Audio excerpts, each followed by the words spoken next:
Welcome to On the Line Podcast, episode 1. I'm your host, Coach Booker. I got some guys with me that are already trending on each social media site, Facebook, Instagram, YouTube. I got my man coming in. He's one of my guests tonight. He's coached for years in the youth community with the TBizzle. He's also coached with the Hill Mountaineers. He's a mentor, a leader, a father, an influencer of young men in the community. He's also started his own podcast, now trending. It's my man TBizzle with the big. Yes, sir. Yes, sir. Keep Booker, man. I appreciate that, man. Where you brung me out like Steve Harvey now. To get my thing on. But yes, sir, man. The biz with TBizzle, man. We here. We appreciate it. Hey, man, we on the line right now, baby. Let's do it. Man, I had to give you your flowers, man. Appreciate that, sir. You trending hard right now. But I got my other guest coming in, man. Big. He's coming in strong. He's trending big time on all social media websites. He's a championship bodybuilder. He's coached on several youth football teams around the city, including the Baysford Saints and the Mid-Hill Mountaineers. He has trained and continued to train some of the top athletes in the country, high school athletes, middle school, youth, and also trains current NFL athletes, XFL athletes, Canadian football athletes. He's the assistant linebacker and strength and conditioning coach at Garrington High School. He is also the newest CEO of Impact Culture, the podcast. It's my man Philando Clark in the building. Hey man, listen. You can say that again. That's Yes, sir. sound amazing. I Oh, was like, I was like, that they talk about me. Like, I appreciate you, brother. Nah, man, we on the line, man. We gonna lay it on the line, baby. My man TBizzle, that dude. Hey, everybody knows the voice of the Charlotte Youth Football, Mr. Keith Booker. So I appreciate you having me on the line, my man. So I'm looking forward to it, man. Let's get it in. Yeah, man. Appreciate y'all sitting down with us, man. First episode on the lines, man. Hey, listen, let's just tell the viewers what to expect from Impact Culture, the podcast. What topic, what type of audience you're looking for. I'm sure you're looking for whoever's listening, but give them an idea what type of topics you're looking for, what things you want to speak on, information that you want to get out to the people. All right, man. I appreciate that. Well, I mean, based off my personal background, man, I want to appeal to everybody. I have friends from all walks of life, all nationalities, and religions or what have you. So I've grown up in a very, very diverse group of people. So, and also like I want to have an opportunity to show people I'm more than just a dude that lift weights. Also, I care about what things that happen in our community. I care about, obviously fitness, but I care about mental health. I care about relationships. I care about all the things that affect our culture. That's why I named it Impact Culture, because I plan to impact the culture one podcast at a time. So certainly, yeah, I appreciate you having me on, brother. Great topics, and I'm sure the people are going to look forward to hearing you speak on some of those. As a matter of fact, we're going to speak on some of them tonight. All right, cool. I'm with it. We'll talk about it. Same with you. What can the people expect from you and your podcast, and what influenced you, and what was the motivation behind it, and some of the topics and stuff that they can look forward to from week to week when they put into the business.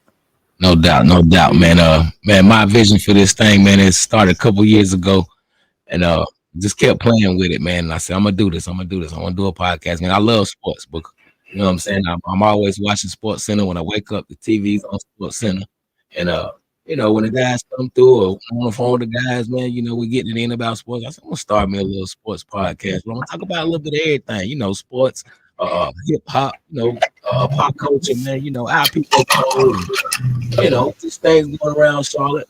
It's gonna be a little bit of everything, man. And my influence in this thing, man, I really don't have an influence. I just watch a lot of podcasts, man. Just try to support my people, man. You know, the pandemic came around. You know, I got into watching podcasts, and that's when I really sort of kicked it off. But you know, ain't no time like the right time. You know, so we're going with man. Bet, man. Sound like the people are definitely gonna tune into the biz, like actually, like they already have. it. Yeah, I'm pretty sure you got plenty of likes. I've been watching myself. You know what I'm saying? That's the reason why I have you kid, because I know, you know, you was a heavy hitter already. And you're just getting started, man. Yeah. So, you know, as we do this thing, man, it's a lot of you got to express yourself a lot. That's all. That's why, right? You know, that's why it's the biz. It's a lot you got. It's a lot you got to push out as a man, man. Yes, sir. And that's sometimes that's tough for a man. Oh, no doubt. You know, to you know, to express himself. Sometimes that's a sign of weakness. Yeah. You know, and a lot of people gonna, you know, they gonna ask you some tough questions, man. When you're out here, man, you gotta express yourself a little bit, open up a little bit, be a little bit vulnerable, and it sounds like we're ready for that. Right? I'm ready for it all, man. I'm gonna stand on business, man. You know, when you come on the biz, you make sure you stand on that, man. We're gonna get the business clear. We're gonna stand on business, man. It's uncut, no filter, it's unscripted. You know, we going with it, man. Whatever comes off, man. You know, it is what it is. I'm for the people, dog. You know what I'm saying? We need a face out here, man, and we're gonna bring this thing together and we're gonna get it done. Hey, you're right about that. Hey, listen, while we on the topic, man, and we was kind of talking, you know, off the air with about mental health issues. And Philando, I know that's one of the topics that you said you wanted to bring to light. You wanted to talk about mental health and men expressing themselves and what makes them really feel comfortable putting themselves out there and being open and being vulnerable to the audience, to the people. Right. That's a topic, man, that's tough for a man. Facts. So give us you want to speak on that a little bit, you know, as it relates to men and mental health and expressing themselves. You know, yeah, man. Like hard. You know, obviously, disclaimer: I'm not a mental health expert. Right. I can just speak from experience and some of the things I've experienced personally. Certain things I've witnessed. You know, we've all dealt with some difficult times, and you know, it all depends. You know, like your mental health is, you know, what's going to push you through these things is going to be tested. Like, your fate's going to be tested. A lot of things will be tested, but so what I found is I discovered meditation. When I discovered meditation, I discovered like how I could control my thinking, how I am, you know, I'm the captain of this ship, right? Like I can decide what bothers me. I can decide what I'm not going to spend time on. So, you know, I was going through some tough things personally, which forced me to kind of get into myself and look at myself and, you know, understand who I was. And, but, you know, the beneficial was my mental health going through that process. So getting clarity on who I was, you know, and all these things. And so, and then when you start seeing it for yourself, you start actually seeing it in other people. And you can see how you can kind of help them through things. So, you know, again, I'm no expert, but I've been around kids for the last 20 years. And then where I'm coaching at, you see a lot of kids with some issues. So, you know, when you can relate to people and speak their language, you know, it makes my job a lot easier, but it also gives you more purpose to try to do what you can to help people understand. Like, hey, man, it's okay to be. It's okay to be not okay. Right. You know, we're not robots. We're human beings. Like we go through shit. We're men, and as black men, you know, we're always saying you have to be strong. You don't show emotions. Like, but to me, like when a man can show emotion, that's actual strength, right? Yeah. Like you talked about a book. I remember you saying about a book years ago, Tender Warrior. So yeah, but I feel you on that. That is what men should be, tender warriors. Like you should be vulnerable, you should be empathetic, you should be loving, but you also have to display strength and, you know, character and things of that nature. So you know, man, that's a tender warrior. And that's exactly right, man. man, we so strong, barbaric, you know what I'm saying, statistical, man. It's kind of hard sometimes for a man to check himself, right? Sometimes we gotta check ourselves, right? Especially when it comes to relationship, different situations, especially when you all of us are leaders, we leaders of men, 'cause we coach. So we got coaches.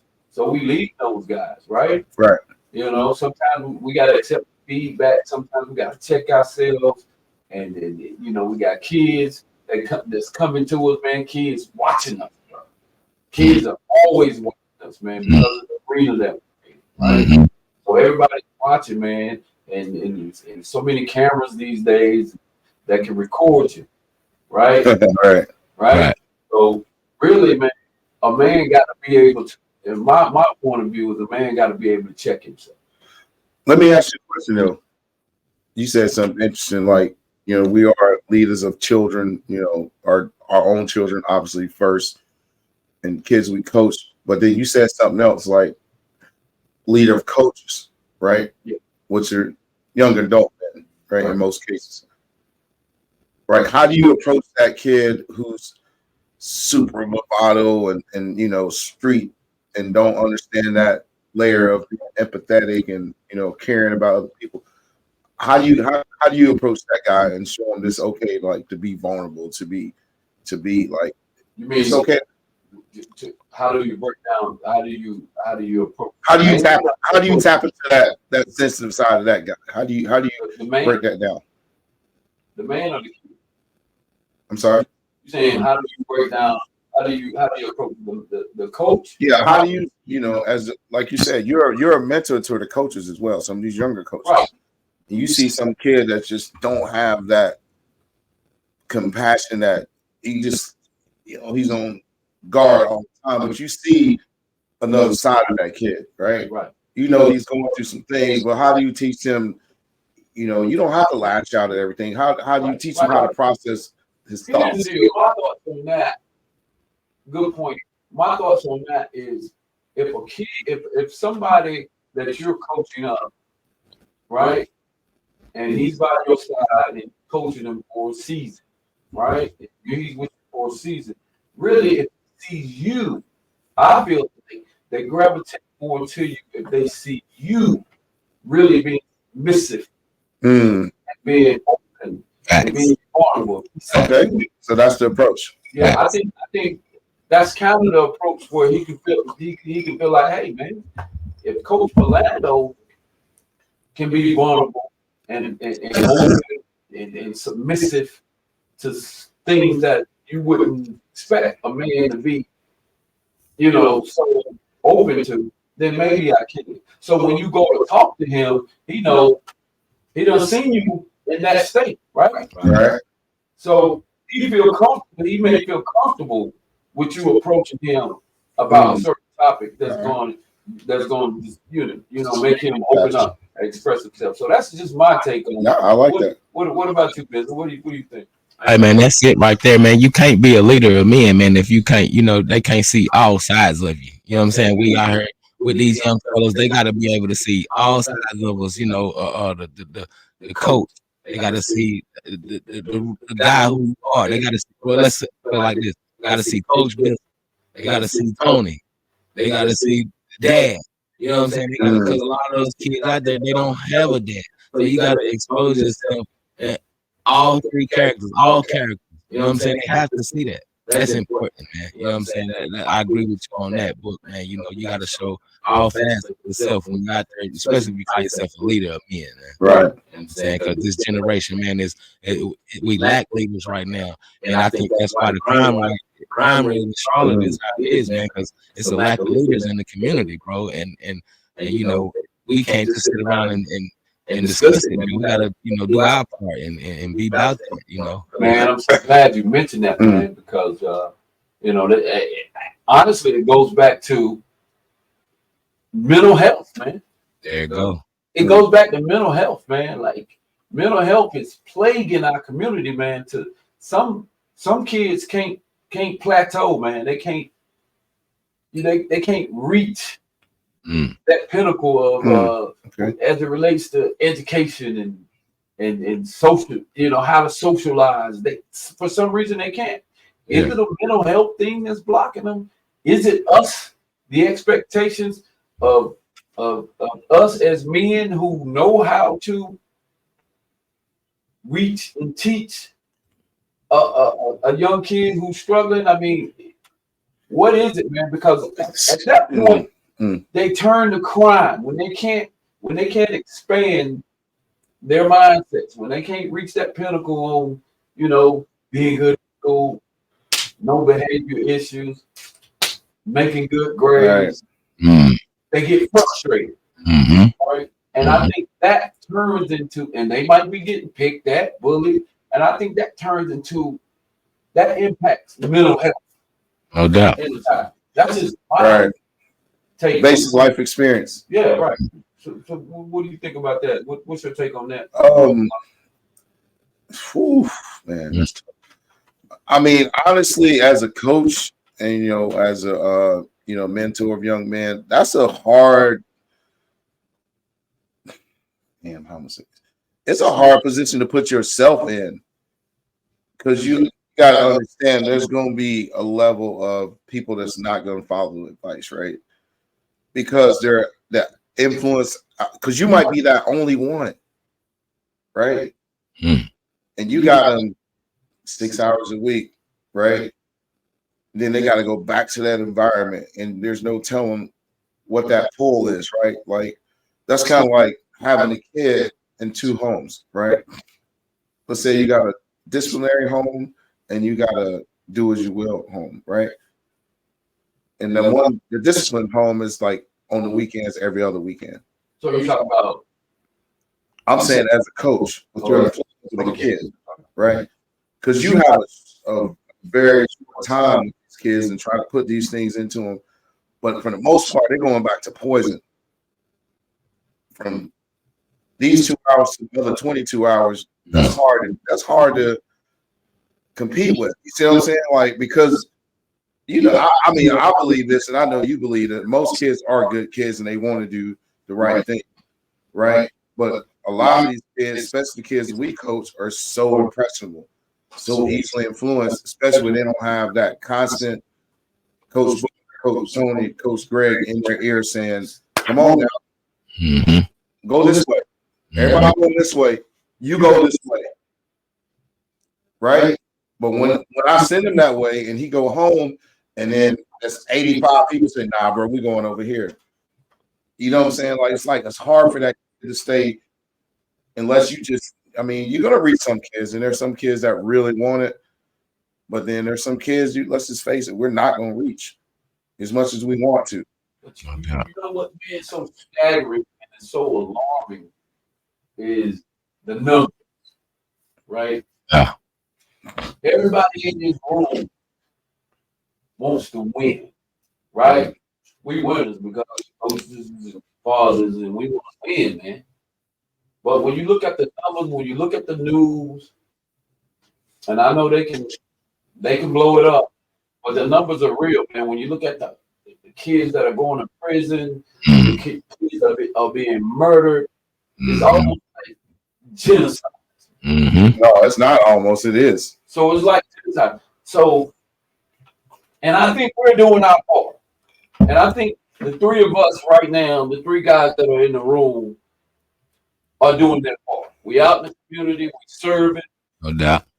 We doing the things, but sometimes you ask yourself, when I see all this stuff on the news about our African American kids, the kids in general, man, just murdering each other at an alarming rate, man, and the huge despair of mental health in our black children versus other children, man, it's just mind-boggling.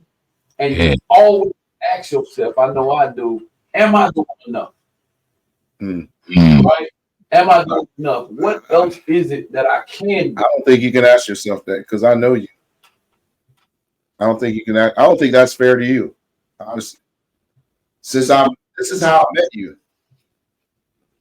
How did I meet you? And I was in front of a bunch of kids. How did I meet you, Tom?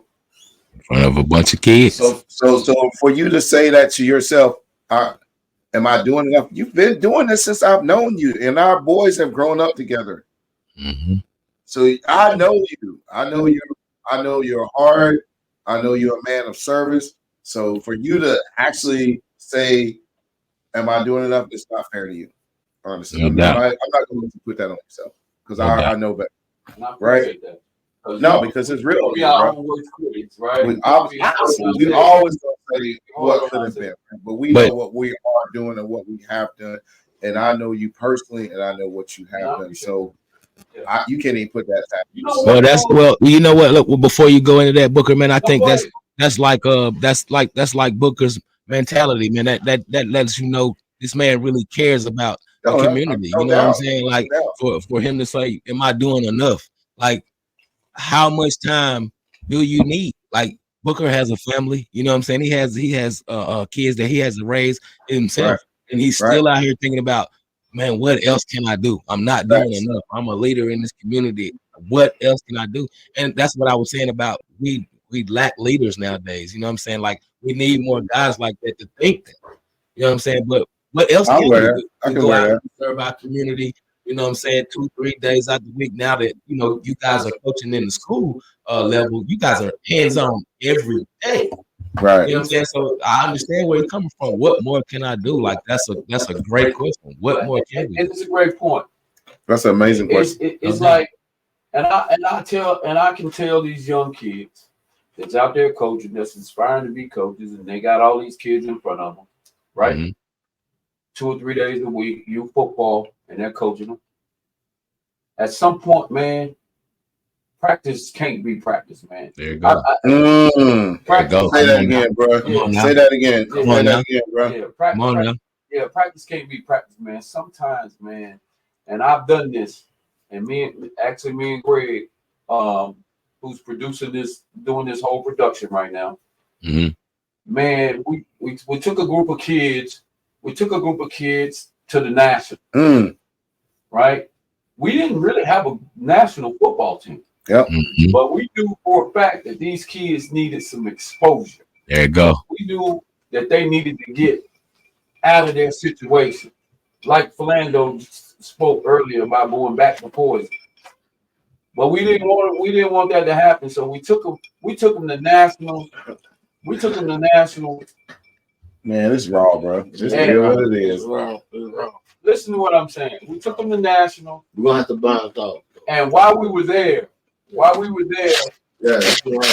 took a moment. Mm-hmm. We took a moment to bring those kids in individually to our hotel room, sit them down, about this, and just talk to them.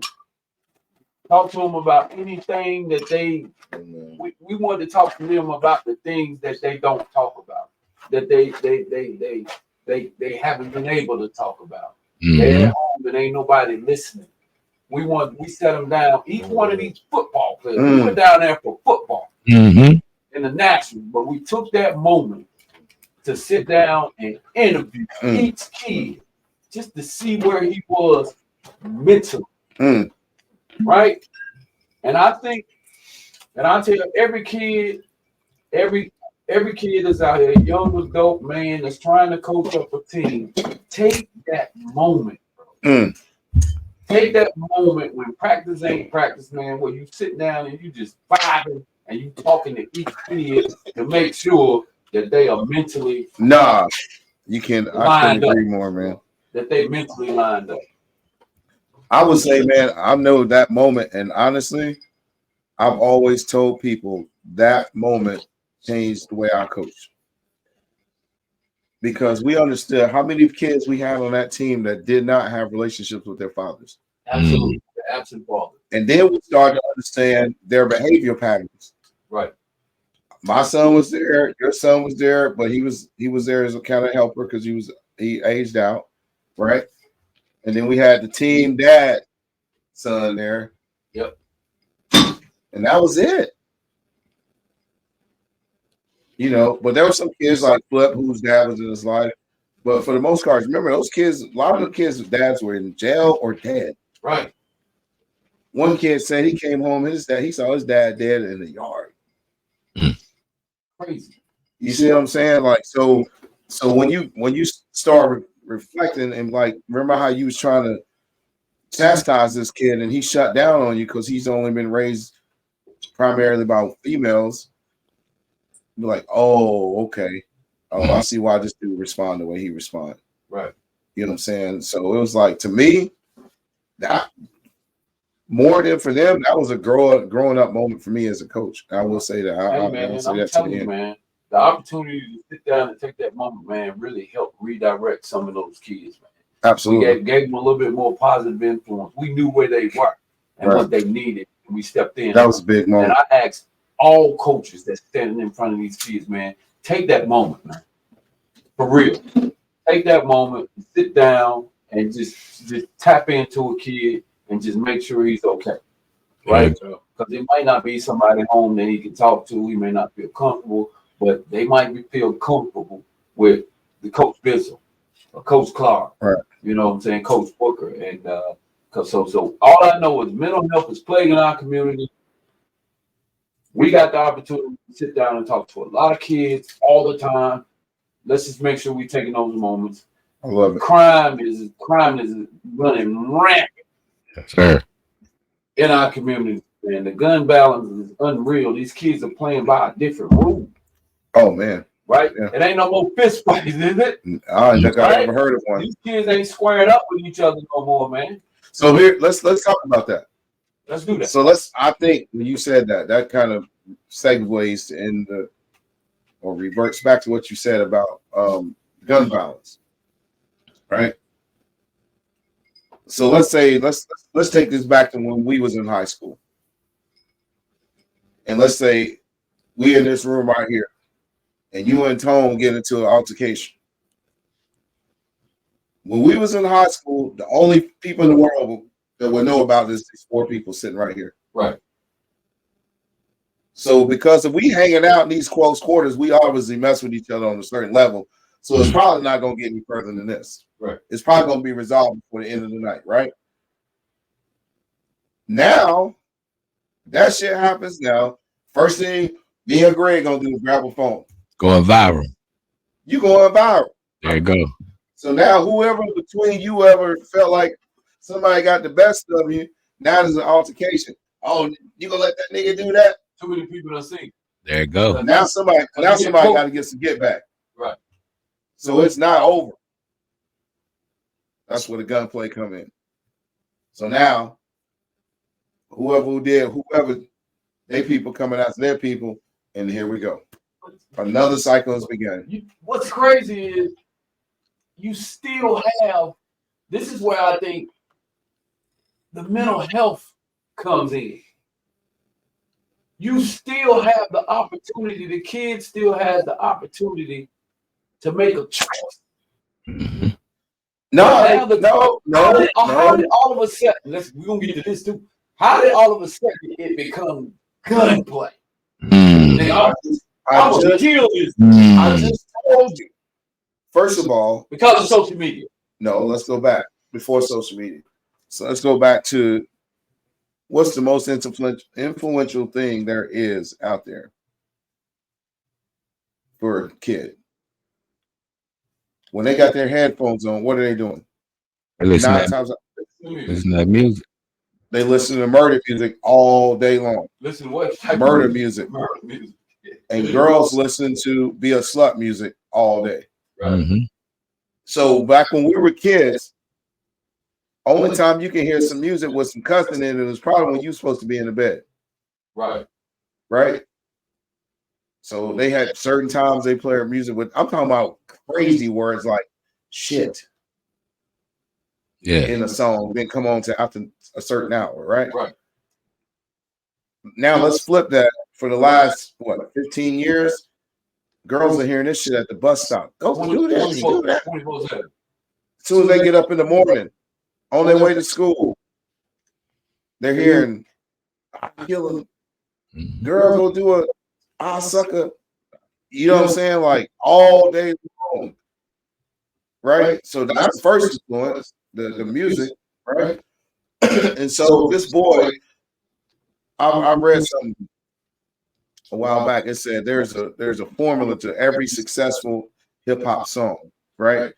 And there's like 7 things, and I can only remember like 3 or 4 of them. But if you go back and you listen to a song, a smash hip hop song, somebody got shot, somebody slept with somebody girl, No doubt.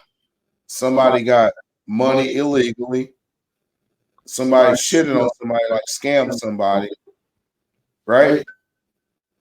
And nothing I do is legal, and I got a lot of girls, and I'm not. You see what I'm saying? That's our music. I mean, That's the formula, though. just to piggyback off of what Lando was saying, man, like I was talking about it this morning with my lady, and I was like, you know, a lot of these chicks like Cardi B, Megan Thee Stallion, Nicki Minaj, y'all gotta remember, and these chicks is married, but they out here selling to our daughters and our young queens out here that, you know, this ain't enough. Accepting a nigga that a regular dude ain't enough. You know what I'm saying? Like, I seen a post the other day on Instagram where the dude sent the chick $30 for lunch, and she was like, "That ain't enough. Like, what the fuck is enough? Right. $30? Like, what you eat? Let me get that. If I wish, you know what I'm saying? Come on, man. If Button sent me $30, man, I'm eat good. Good facts. It's gonna be For sure. Yeah, I'm free. eat good. And I mean free. Good. Thank you, baby. You know what I'm It's saying? the most appreciative meal I've ever had in my life. You know, like I said, man, but like you were saying, the music, man, the music has our culture going backwards, bro. You know what I'm saying? They selling music to and I ain't just blaming Cardi B and Megan Thee Stallion. I'm talking about NBA. All of them. Listen to NBA YoungBoy. You know what I'm saying? And this guy, he's so influential on our youth, on our young fellas, man. He's so influential on our young fellas, man. He can say anything on the mic, bro, and our young fellas go crazy. But you know what's crazy? Here's what's crazy. Because of how not even social media works, it ain't just black kids. No. It's white kids, it's Latino kids, but because they want us to be the problem, that's the only problems they show. Man, garages have Latin. Come on now. It ain't just us. It ain't just black kids over there doing what they do. Yeah. I coach over there. I see it every day. But what's more sensational? What's the biggest threat? Come on now. You already know. So that's what's going to be on the news, right? Yeah, exactly. So that's the thing I don't like. The narrative is just black kids. No, but see, the thing is, there's white kids out there doing crazy shit too, but it's more, they need counseling. Yeah, they had a bad day. Because here's the thing with black kids, and that's the thing that's a disadvantage, but it's life. It is what it is. We've all been dealing with this shit our whole life. Black men, in particular, don't get the luxury of isolated incidences. Right. If Keith Booker did it, me and you did it. Right. If Johnny did it, man, Johnny's just a difficult person. Right. You know what I'm saying? So, what you gonna do? Cry about it, or are you gonna deal with it? Right. So, like, I just think the choice that's not gonna affect me. That's not who I am. So I don't really give a damn about your stereotypes. But unfortunately, some of my kids don't have that mindset that you're not gonna keep me down because of all the other things we talked about. Right. So how do we fix that? That was my next question. How do we fix it? It has to be like the old cliche saying, it has to be the village, right? Right. It has to be the village to try to fix all of what's going on, man. I mean, this gun violence, it's going crazy, man. Murder in our neighborhoods, man, is going crazy. And how do you stop it? It's genocide. It's crazy. It's crazy. And the only thing I can think is,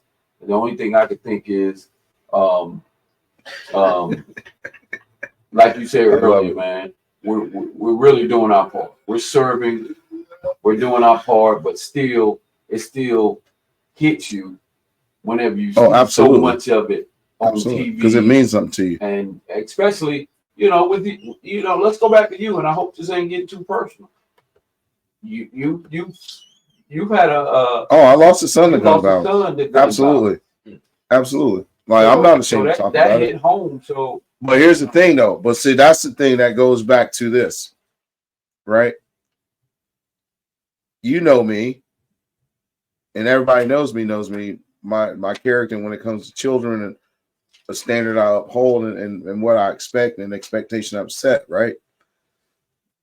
Bro, when my son was murdered, people said horrible things about me on social media.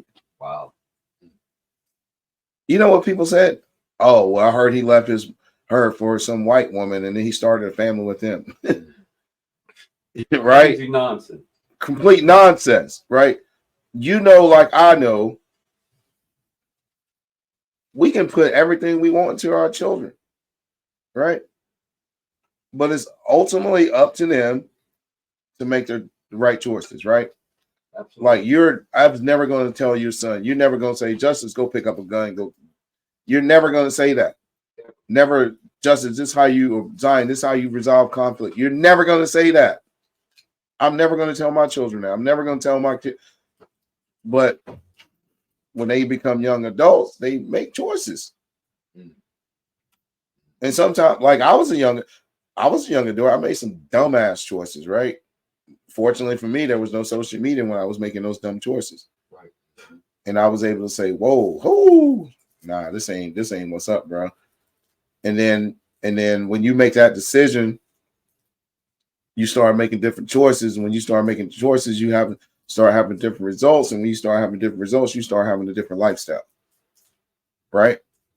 We all have to, like I heard something the other day. Some people get older and some people grow up. Right. Either way, your clock's gonna tick, whether you chose to get wise or dumber. That's what it comes down to, right? Basically, male maturity. Right. So, I experienced that, man. That's an unbelievable loss. Like I can't even put into words like what it is like to lose a child.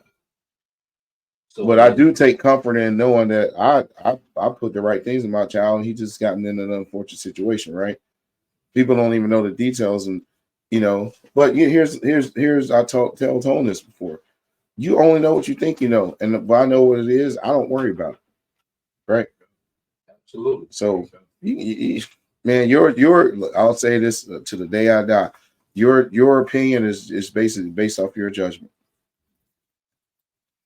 So, however you judge something, that's going to how you form your opinion. But I know what type of parent I was and what I've done, so I don't really hold any kind of ill will to anybody. I know it was an unfortunate situation, right? So, but I was going to ask you that before you said that, actually. Like, what about that kid that you just pour into, but he just don't have the right guidance in his home? That's most of them, though. I'm saying, so how do you put yourself on the hook for that?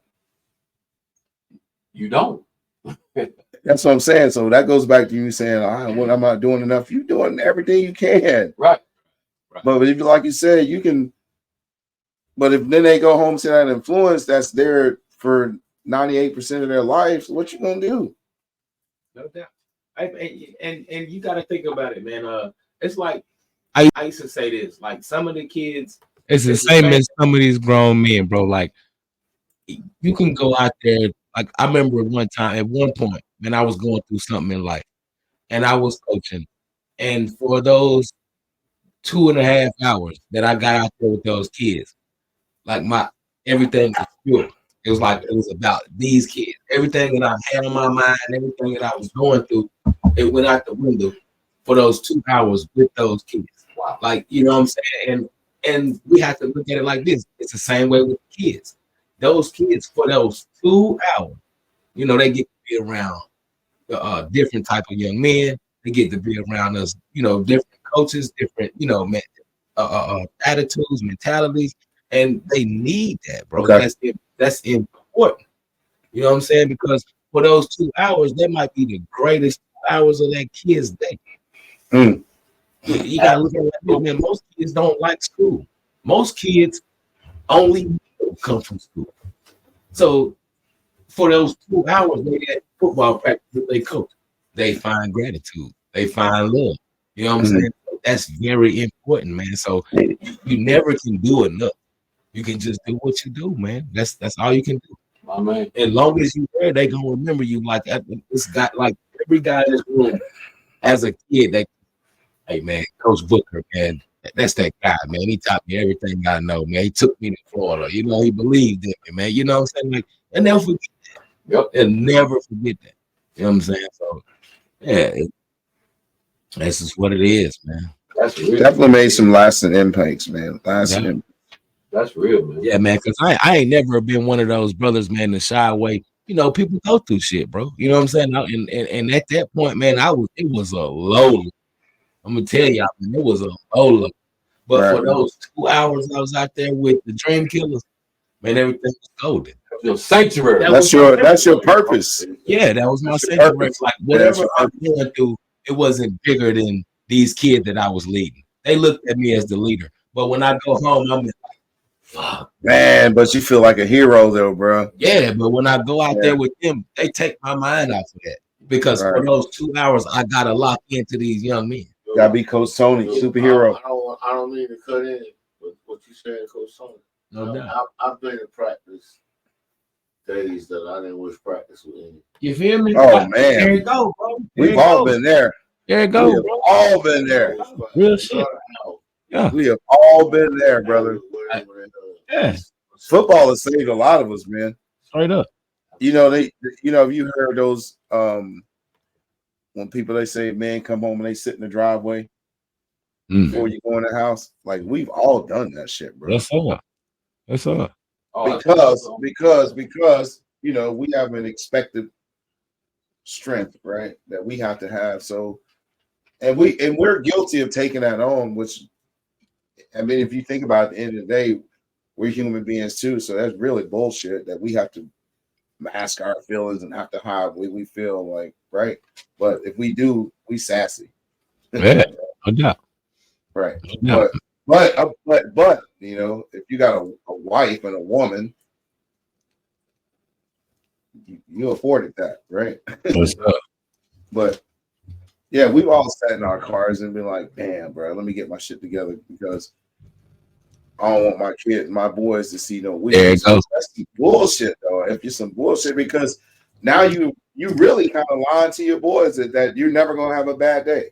No doubt. Right. Right. Because if you think about this, you had to have enough good days to know what a bad day is. There you go. So you gotta be able to experience and be vulnerable to that bad day and like process that shit and be like, all right, you know, regardless of how I feel, at about 6 o'clock, fucking sun is coming up. There you go. Sun always shines in the morning. No matter what you got going on, There you go. sun gonna shine. So like, soak that shit up, man. That was honest, man. I'm gonna tell you what happened with me, bro. Let's be real. When I went to the beach to coach, that's the best thing that's ever happened to me in my life. Right. When you get away from everybody, it was intentional for me. I had an intentional plan. I'm gonna meditate at midnight. I'm gonna meditate at sunrise, and anytime I didn't have to be active, I'm gonna spend by myself. And I'm gonna be like learn me, like learn who the fuck I am, like, and whatever that is, it's okay, right? Because at the end of the day, as long as I can look in the mirror and be cool with what I am, like that's why I adopted this mentality. Like, what you think don't really matter to me. Like, it's what I think about myself. Right. Like that's when you I talked about like people can only choose to be offended. Yeah. If you say something about me and I know it's not true, I'm not gonna waste no time on it. All right, that's how you feel, but I know my truth, so I don't really give a fuck. Honestly, let's be real. I'm not gonna let it bother me. But if it's true, I'll be like, damn. All right, I feel you. How can I be mad if you tell me the truth? Hey man, Hey, listen, I was talking to my kids. I got two That's boys true. in the crib, right? Right. And I was in a situation myself, like Tony was saying, it's in a dark place. Yes, sir. Like we all been in those dark places, man. I was in a dark place, man, but I was fighting through it right there at the crib Mm-hmm. with mom, with my sons there. But I was in a dark place, right? And nothing wrong with that. Oh, sir. And I told my sons, and I felt like they could feel it a little bit. And I told them, I said, man, you know what? Daddy got to kill himself. Mm. Mm. Damn. I said, Daddy got to kill himself, man. But one of them, hold up, and one of them got kind of like. I feel you. Look, but I had to sit down and explain to him. There you go. The ego. That I was going through some things, and the person that I was at that moment, I didn't like him. Mm. He got to go away. Come on now. Me to continue to be in your life. Come on now. As a positive figure, as a 100 father, dad. Mm-hmm. I got to get rid of the person that I am right now. I got to kill it. You had to get out your own way. That's cold, bro. You had to get out your own way. Right. There I you go. had to kill him. And so I explained it to him. He's a kid, so he got some of it. Like, man, okay, cool. You ain't gonna kill yourself. Right. You ain't gonna lie. But you got to break that down and tell them I just don't like who I am cool. right now, and I've got to change who I am right now. So sometimes a man got to submerge himself. Sometimes a man got to submerge himself, drown himself in something, right? And that's something that I'm talking about is what we talked about earlier is you gotta go under, man. Like the Tender Warrior book helped save a part of me. Talk about it. I sat there and I got inside those lines, man, and I started reading because, man, if you don't open the book, man, you don't know. You just don't know what could potentially save you, bro. You don't know it's some words in here, influence in here that can save you, bro. Real. And I had to go through that, right? I submerged myself for a while because I was trying to kill the old Booker, right? Come on now. So guess what? You gotta submerge yourself before you emerge into the man that you want to be, that purpose-driven man that you want to be, right? You gotta drown them demons and devils. Can I ask you this though? Can I ask you one question? Yeah. You always know who you were. Like since I've known you, you've always had a good idea of what type of person you are, right? So, is it the persona of Keith Booker that you had to kill, or Keith Booker you had to kill? I had to kill whatever was attacking me. No, because come on, let's be real. Like everybody has like a persona, especially when you're not to toot your horn, but you're a public figure, right? Right. Yes, sir. So is it the persona of Keith Booker or Keith Booker? Part of it was persona, you could say, but some of it was Keith Booker. Okay. At the core. Right. To the core. All right. Spirit. You gotta, it was some of it was in my spirit. Keith Booker, the spirit, and some of it was persona, which I don't, yeah. It is what it is. Right. So I had to do that, man, to emerge into the man that I am, the purpose-driven guy, man that I am. You know what I'm saying? Other than that, I just didn't like who I was, and I knew that I had kids in front of me, man. I got two boys in front of me. Two men. That's right. Yeah. Two men. You are men now. They could very easily absolutely succumb to the stuff that's going on in the streets. You know what I'm saying? The world is trying to, they eating up our kids. Oh yeah. I didn't want gobble. And I ain't saying it's over. They still kids, and I'm still there, present. I'm there. Mm-hmm. You know what I'm saying? But I had to kill myself Right. to do that, right? Because I just wasn't happy with that guy. There you go, man. That's you know. Here's the thing, though, man. Let's. I'm like, it is what it is on this thing with me. It's like being transparent, but you know, like if I look at my older son, right? Like, I remember when I was that age, and like he's just like me, right? And you just like, all right, he's gonna figure it out because he's so much like me that I know he's gonna be that guy, right? So I understand where he's at, and it's not the traditional route, you know, whatever. But I know who he is at the core, and I just see him so much in me and him that I was like that. Like I was just like, you know, because I always knew I can never work for anybody. I always known that. Like I just known that since I'm like a kid. Like I knew I had to work for myself, and I see that in him. So when I look back, you know, he's doing the music thing and other things, and I'm just like, it's gonna snap because I know at the core he's a good kid, right? So that's a hard thing to watch when you notice your kid has this potential, but you gotta let him make his mistakes as long as he doesn't do crazy shit. Mm-hmm. You know what I'm saying? Like, I'm just gonna keep, like I said, I ain't gonna front on shit. Like, it is what it is. But I know my son at the core. So that's a hard thing to watch because you just wait for him to like, damn. No Right? doubt. You know, so I ain't gonna sit here and like it's all fucking unicorns and rainbows. Like that shit is fucking tough to watch, but I know. Put it on the line. On the line, baby. Yeah, like Line, baby. like, you know, No doubt. you know, people can do what they want, like, you know, but I just know who he is, and I'm just waiting for that moment, bro. I'm just like, No doubt. Here we go, bro. No doubt. No doubt, man. That's the same with my boys, man. I at that when at their age, you know what I'm saying, I already had 3 kids, man. You know what I'm saying? Like I was a father at 16. 16 years old, 11th grade in high school. I was a father. My senior year, she was pregnant with my second child, man. And I'm just blessed, man, that they didn't take the same path that I took. You know what I'm saying? I was one of them guys. I had a baby.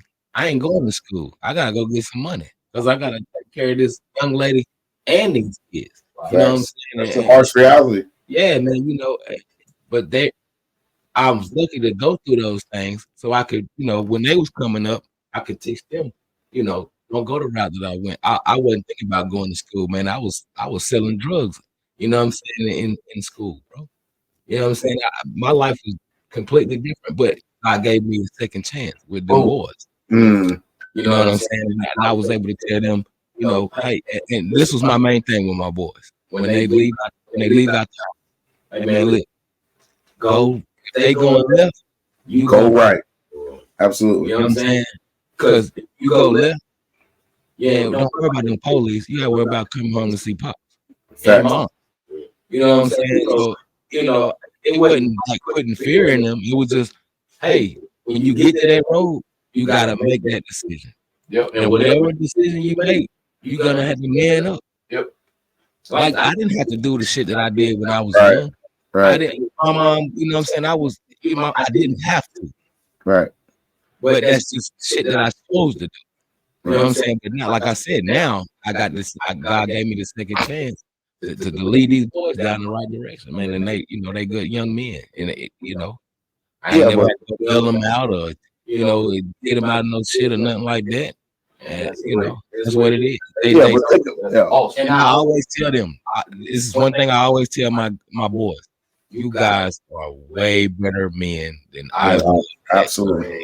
I constantly remind them that you guys are better young men than I am at my. They working, bro. I was in the street. But here's what I'm saying, Tone. Here's what I'm saying. Don't discredit yourself.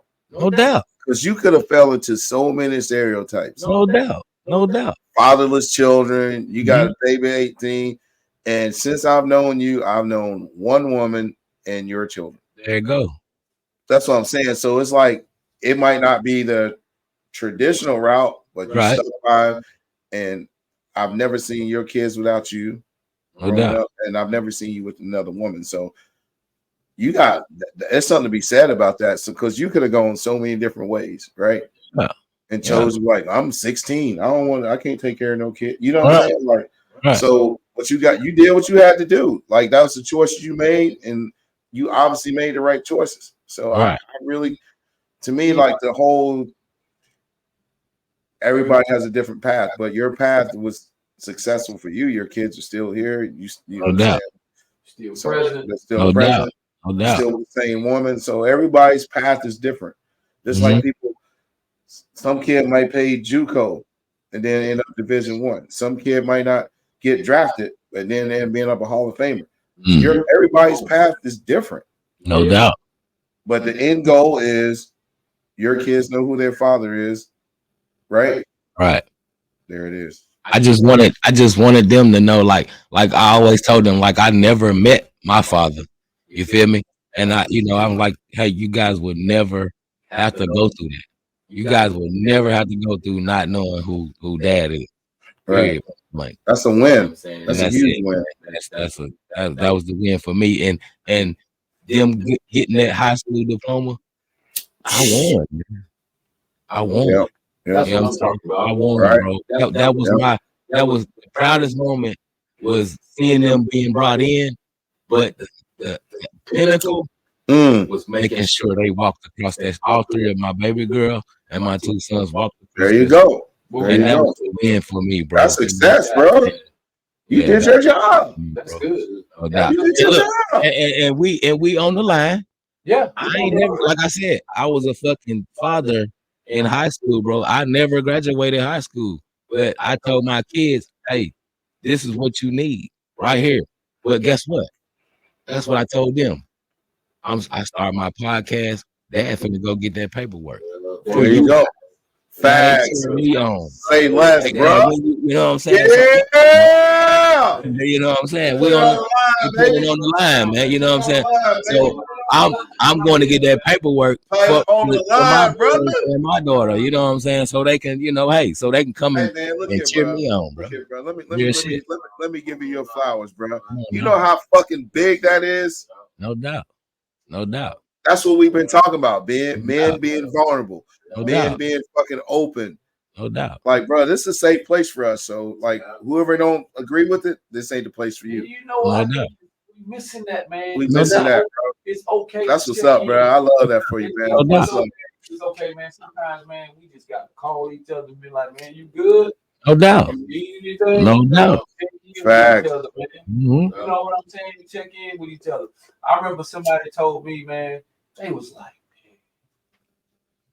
Booker, man, yesterday I was out at the football field, man.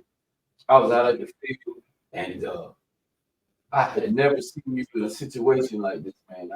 I saw you sitting on the ground, and your kid came up to you. You grabbed him and laid him right there on your breastplate. That's love. You didn't care how many people. Come on now. You didn't care how many people. Come on now. Yes, sir. And that's just where you were as a man. He said, I just looked at you different because guess what? He's a man who struggles with that. There you go. Come on now. Come on now. Talk to him. I ain't gonna show that side in front of all these folks. Right. You know, in front of all these people, man. Right. So, man, let me say something about that. Because we have to, like, when we get older, we get a little more introspective. Like, I hope you will, right? Like, I hope you can kind of peel back the layers and try to understand, like, why your situation was your situation, right? So I used to look back, like, I don't even know my biological father. I've seen him 5 times on my hand, right? But I was raised by my stepfather, who I call my dad. So I don't really call him my stepfather. Like, he showed me what it's like to be a man, right?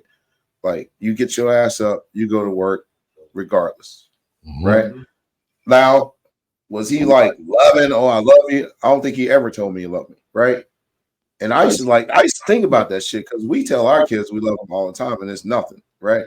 It's nothing to us. We tell the kids we coach we love them, right? It's nothing to us, right?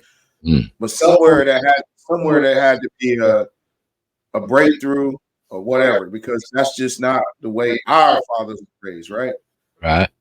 So then as I got older, I was like, damn, his dad probably never told him that. Yeah. His grandfather was probably damn near a slave. Mm. So what? I ain't got time to be sitting around and tell you how much I love you, boy. If you don't get out here and get this work, ain't nobody gonna be saying shit. Mm. So I went back and I started thinking about it. I was like, damn, this love was, you ain't never turned no lights on and the light switch didn't come on. Mm-hmm. You would never open no refrigerator, no food wasn't in there. You see what I'm saying? Like his love was like, you eating right, you got lights right, Hey, that's big. you got a roof. You know what I'm saying? So it's like when you start really, because as you become a father, you start understanding these things, right? But my kids didn't have my experience. They lived a whole different life, right? They looked at my life and been like, what? So you know what I'm talking about. Like they bougie. Kids bougie as hell. Right? So listen. Let's switch gears here. All right, let's switch them up.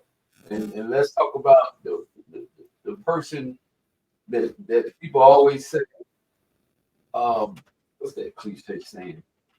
Behind a good man, behind every good man is a woman. Yes, sir. So let's talk about the most. Mm. Let's talk about this relationship. All right, we been open, we don't lie. Oh boy, I ain't the only one here that's got a woman, right? Right, yeah, no. But let's talk about. Oh, you directed this at me? No. I'm just throwing it on the floor. I mean, you open up some things. No, okay, let's talk about it. We on the line, like it is what it is. About that, but I think. let me ask you Go ahead. Let's talk about it. So you talked about, you made a point where a father has never seen, his father didn't say, I love you. He had never seen it. Right. So it's hard for him to express it to you, say, I love you. Right. Right? Because he never seen it. Right. Is that the same thing with a woman? Do you give her a pass? Do you give the woman a pass? This is a tough question. Do you give a woman a pass? Grew up in a household, was in an environment where she never heard I love you. I love you. And now you're dealing with this woman who never really shows or expresses herself that way too. She may do some things to show you she loves you. She might be a doer. We call it acts of service, and we'll talk about that. But it's hard for you never hear I love you. She's never heard that.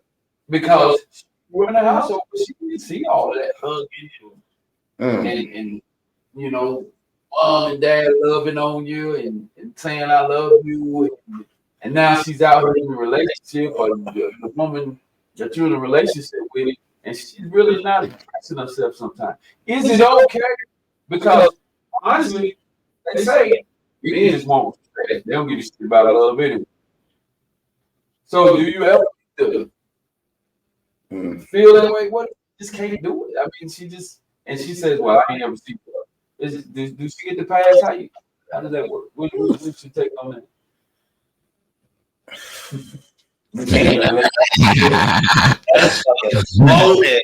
Come on now.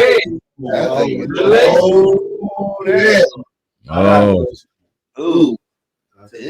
Well, first of all, you gotta really love that woman. That's gonna require a lot of patience, bro. Like that's kind of like damn, that's tough. Yeah, that's gonna require a lot of patience, bro. Like to me, like if you that's kind of like being the dude that dates a woman after she been cheated on. Right. You got, first of all, you gotta understand, like, you gotta say this. I am not here to pay for somebody else's crimes. Right. But if she, like, damn, you gonna sound like some guru ass nigga, right? But she healed from that other shit, you ain't got a shot. Yeah, man. If she didn't grow up in that environment, that's what I'm saying. So that's gonna be. See it. That's the same thing. That's the same thing. You can go back for man too. No, you ain't never seen that yourself. You never experienced it. You ain't never seen it. And you know, do you give up? Do you just say forget this? Nah, that's what you got to decide. Is love enough? All right. You just say forget this. I'm walking. That's the easiest thing to do. Yeah, obviously. Yeah. And that's why we got so many absent fathers, because you know why? Because it's easy to just give up and quit, even as you know the impact that this woman has had growing up. You're right. You just I think it's like, to me, it's like, she respect you, don't worry about it. She respect. She ain't got love. Fuck that. That's bullshit. That didn't work. No, that didn't work out. That's not working for you.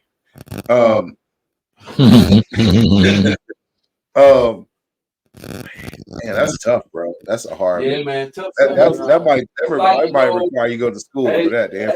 Hey, so we're like the low, man. We going pretty good. No. I want to say that. Let's stay here for a minute. You like it? I love it, bro. All right, let's keep it right there. I'm just saying, like, it's like somebody's. I don't know what's going on. It's all good though. Keep it going. Man, it's like this, bro. Like, I guess it comes down to this. How much you have invested and how much you're willing to invest. I think that's what it comes down to. No doubt, man. You know, that's what it's all about, the investment. Yeah. That's what it's all about, man. It's all about the investment, man. You know. He came out swinging with that one, didn't he? Yeah, man. You know, hey, let's keep it right there. You want to keep it right there? We're gonna keep it. I really don't even know if I answered the question. You know, that's a hard one right there, boy. That's a tough question, man. You feel me? That, like, for real, that's a tough question. It's tough. Yeah, that's a tough question, man. Like, that to me is like, ooh, is there really a right? It's like, come on, right? Is there really a right answer for that? Like, damn. Somebody said repeat the question. Oh. I thought we was live. That was cold right there, boy. That was actually really good, man. Yeah, man, that was a great question, man. You know what I'm saying? That was really good, bro. Like, I'm stuck on that. Mm-hmm. Because you honestly, that might take some professional training to get through that one right there, boy. Good shit. That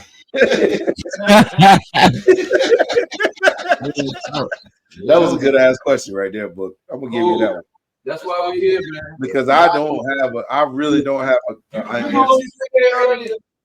And yo, when I introduced you, you said, "Man, I don't want everybody to see me and think of me as just the old Raleigh barbaric coach." So we break it down. We talking about a bunch of different stuff, man. No, I love it, bro. Like, I love it, man. Side of who we are, man. Because I think you get a little bit more respect when you out there, man. People know there's another side to you. Yeah, man. It's definitely a different side of me, man. Like I said, y'all know me, so that's. But hey, so listen, man. What's so tough? Let's talk about these kids, man. What's the difference?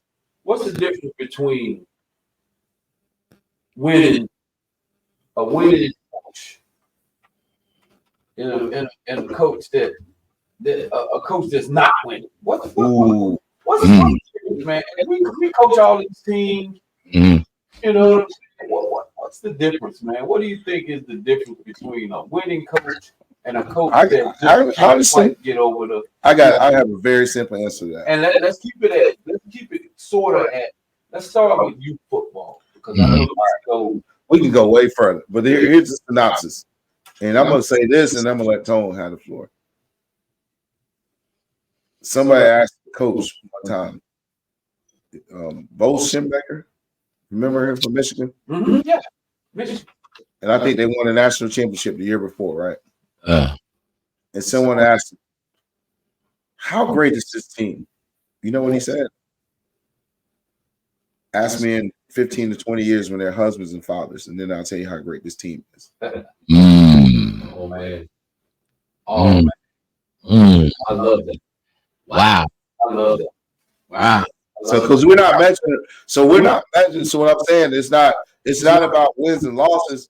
It's what type of character of men that I developed while they were here. No doubt. So if I don't win no games, and every one of my kids become a faithful, successful husband in the community, who won? Well, that's an excuse for Michigan not winning that championship. Oh my God. They just won. Oh, They won that. they won it. That's The year we won the year before they asked him that question. Did they just won that year? Yeah. Well, how long was that? No, what I'm saying is like, man, you all fucking bad. That nigga technical support. You gonna screw that cable in, nigga. Like, yeah. no, but serious talk. Let's square biz though. Where do we feel like you coach against a lot of guys? I'm pretty sure you done sat back and listen to other guys coach, right? And you've been very observant out here. And at the end of the day, you know, you across the field from some of these guys, man. Right. What's your take on that, man? Who's missing the mark, man, when it comes to winning versus a coach that's just not so successful in the football game or just coaching? What do you think? I think a lot of coaches, man, that don't have the success is really not, really out there teaching these kids anything, man. You know, you got guys that just come out there and okay, I drew this play up, it's gonna work. You know what I'm saying? I think it's more or less like preparation. Some coaches is all about them and they're not about the kids. Like a lot of coaches go out there and say, okay, I'm gonna run this offense, but you don't know you got the talent to run that offense. What did you do with these kids in the grass before game day? To get these kids to understand, you know, the plays that you're running, the concepts that you're running. Like a lot of coaches, like I said, AT was on the other day, and I said, and Booker, this is what I said. I went over there and he had a system already in place. This is when I left me and him to go back to the Bills. Right. So I got on AT staff and he had a great group of kids and he already had a system implemented. But when I came over, before practice, I would implement some of my plays. And, you know, Unc was up, he would pull up in that damn work truck and he'd sit there and he'd watch me with the kids before practice and I'm running my little sets or whatnot. So he comes to the practice and he says, nephew, let me holler at you. Yeah, what's up, Unc? What's the philosophy behind the plays that you're running? Booker, I had no clue what the hell that man was talking about.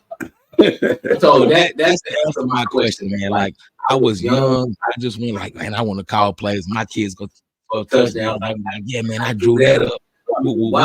But I did not have no philosophy behind what I was trying to do. You just wanted to see the play work. I just wanted to see the play work. Right. I had no philosophy Mad coach. what I was doing. Now, a lot of these young coaches out here nowadays, they think that, okay, well, you can't stop when I'm running because you just got a lot of talent. Let's see you go and take a group of guys that ain't been together and put that system in and see how that goes. And I guarantee you're going to be as successful as you are.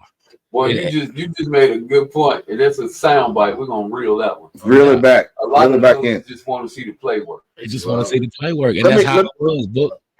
Let me ask y'all this. Let me ask y'all a question, and both of y'all can answer this. What's the definition of a coach? I'm gonna let you go, Book. I'll let you go ahead. All right, well, y'all pass that off. Look, for me, man, it's the measure of a man to be a leader of young men. You know what I'm saying? It's not about wins and losses. If to me, if the kids go out and lose, but you give me 100%, then I won, man. We won. Right. You know what I'm saying? It's not about wins and losses. The ultimate is the win the game. You Obviously. play the what the coach say. You play to Play to win. win. You play to win the game. But hey, at the youth level, you teaching these guys. You're teaching them football lessons and you're teaching them life lessons. To me, that's a measure of a coach. When you can go beyond, it's bigger than football, bro. Right. You Always can't just be around these kids and just teaching them football, bro. That's the measure of a coach. Like I said, I used to go visit these kids at school, go eat lunch with them. Teachers would call me, well, Mr. Brown, the mom put you on the list and said, don't call us coach. Call us coach. Call us coach. You know, when you show up, woo! Yeah, don't worry about it. You'll see a different kid tomorrow. That's what I think the measure of a coach is, man. It's let me ask you this though. Okay, I like that. When I saw this clip one time, and this coach was talking to his kids. I love this commercial, by the way. He said, kids, the objective is to win. If you go home and your daddy tells you it's not whether you win or you lose, your daddy is a loser. No doubt. So what you say to that? Hey man, come on, man. Hey, wait, that's Lando. the realest shit I ever heard. Lando, to me it sounds like that dad is living through his son, man. Because it's not about daddy tells you it's not whether you win or lose, it's how you play the game. Your daddy is a loser. Come on, man. So what do you say to that? That's funny, man. That's hilarious, man. Like I said, man, dad. We all really feel that way. No doubt. No doubt. Coaching. It's about wins and losses. No doubt. It's not about wins and losses. But I mean, let's real talk. Like me, I think I told this to Tone before, and maybe you, Booker. Like it all depends on your environment that you're coaching in, right? Most teams are going to be judged on W's and L's, right? T's in some cases. My school, to me, man, all our kids were alive at the end of the year.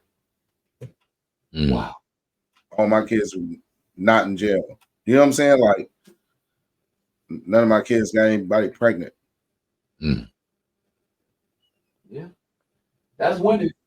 That's winning, bro. There you go. And it's like I said, you gotta be, you gotta be cognizant of your environment that you're coaching in.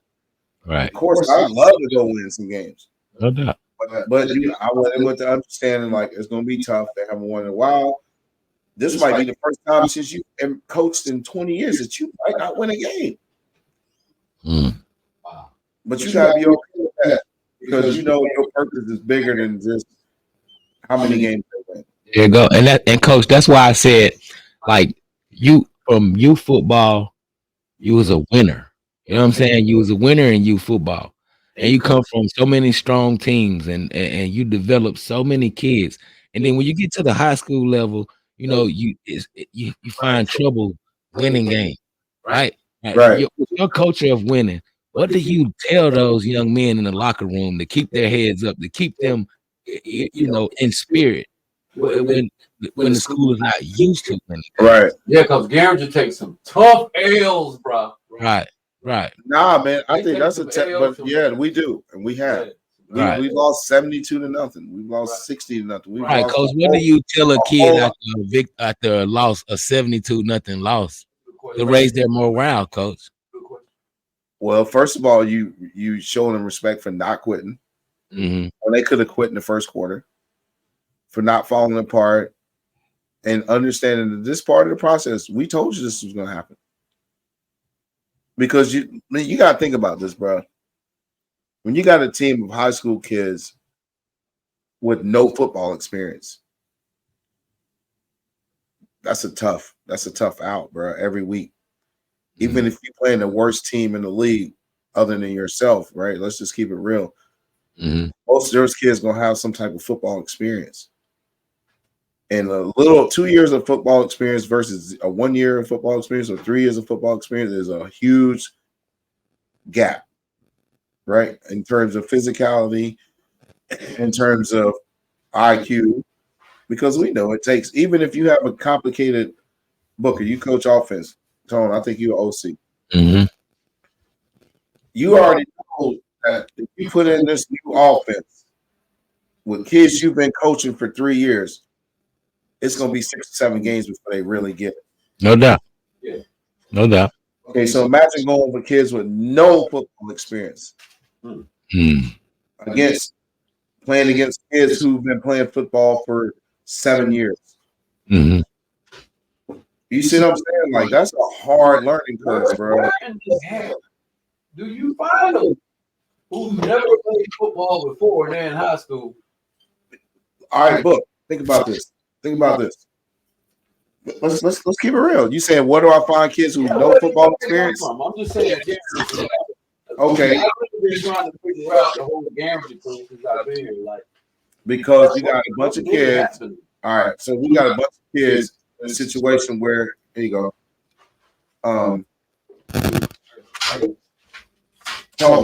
We've been there, right? No doubt. Am I gonna play ball? Am I gonna hustle? There you go. Like Biggie said, wrist was spleen by the age of 16. Either sell rock or got a wicked jump shot. There you go. That's the reality, right? So we all know when that street get their claws in them and they got a little bread in their pocket and they can go to McDonald's 3 times a day, but we can only go once a week. No doubt. That's a game changer, bro. That's hard to tell a kid go back to starving and go play football, and you might get a scholarship. You see what I'm saying? So it's like it's a culture thing. Like, you got a different culture at Mallett Creek and Butler than you have, even a West Mac or even. How many times did you want to quit? Right. That's a great question. That's a great question. That's a great question. Come on. You on the line now.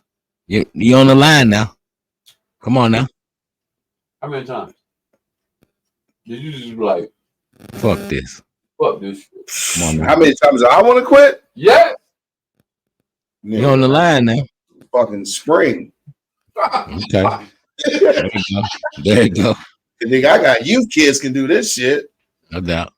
But you have to remind yourself why you're here. Right? If you're gonna be true to this shit, then you're gonna have to go through the shit, right? Like, my whole purpose wasn't about winning the state championship. Right. Like, it's unrealistic. But it was realistic to say, man, I can show this kid a different way of life. Right. I can show this kid, man, this is not the end of you. But the only way I'm going to reach them is to be different from what they've seen before. Like, got a pretty decent car. Like, to them, that's like a fucking, I might as well be driving a fucking Bentley. So, you know what I'm saying? So it's like, okay, I can use that to my advantage. Like, you can try this. I went to Garinger. You know what I'm saying? I went to Garinger. I went to right here. Same shit. Y'all went in there? Well, all right. We didn't win a state championship. We went to, I think my junior went to play. Hey, but Garinger was one of the top high schools, though, back in the day and shit. Yeah, hell yeah. Garinger and West Charlotte. Bro, yeah. Basketball? I'm from Greensboro. No doubt. Two schools I heard about in Charlotte was Garinger. Well, here's the thing. When did you come to Charlotte, Booker? When did you come to Charlotte? 20-something years ago. Bro, listen. Okay. I went to Garinger from 84 to 87. Garinger was a completely integrated school. It was basically half black, half white. But they had them. But they had them athletes though. That's what I'm saying. But we had the traditional football team. Most of our linemen were white kids, and our skill guys were black kids, and our quarterback was white. They was winning back then. It was decent. It was decent. Like it wasn't no fucking. Like you knew you wasn't going to Garinger and put up 72 points. Yeah, no. Yeah, you wasn't going to Garinger and put up no 72 points. Yeah, no. But let me tell you something else that was different back then about Garinger, about West Charlotte, about Myers Park, about Olympic. Those were hot spots, right? After every game, there was a dance. There was a dance? What? After we have a home game, there'll be a dance in the cafeteria. Yeah, you can have DJ. You can have them dance now. No. Man, listen, people would come to Garinger to go to the dance. Yeah, I get it.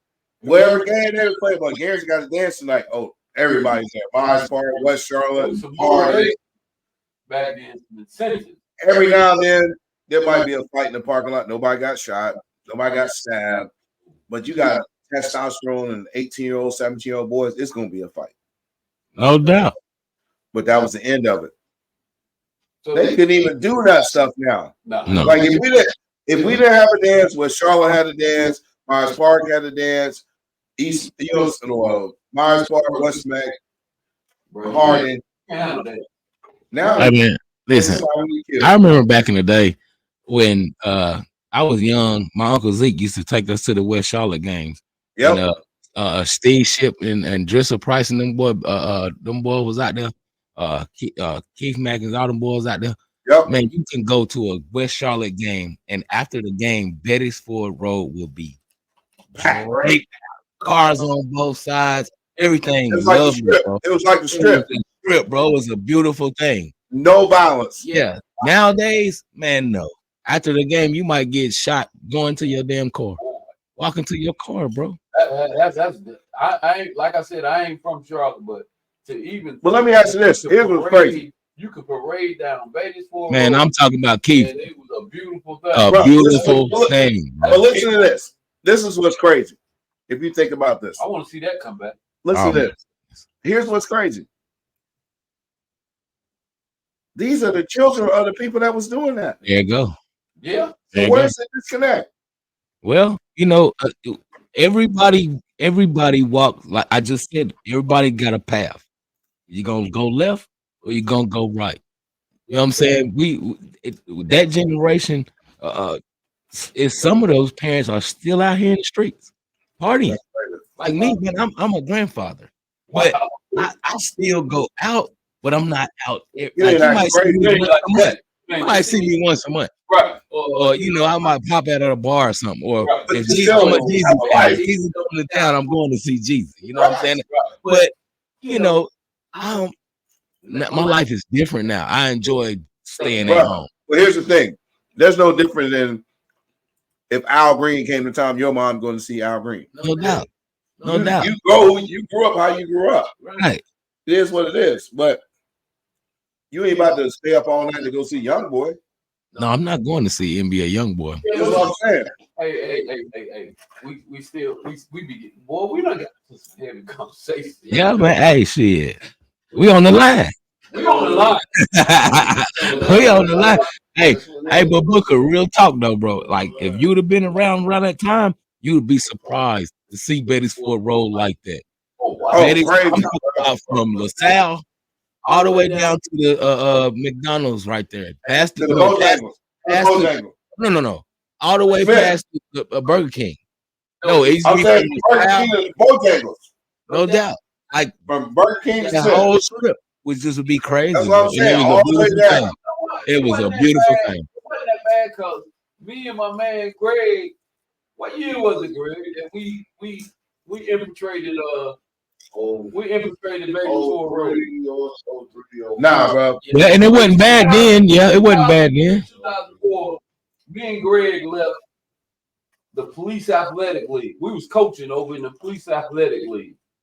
And for whatever reason, I think Baby Ford had turned the curve as being, pretty bad. No doubt. And PAL would not go over there and pick the kids up. Mm. Bang. Mhm. Everywhere. No doubt. The kids is bang. Hey, which PAL did y'all coach? Was y'all North or South? Me and Greg was like, man, this ain't right. This ain't right.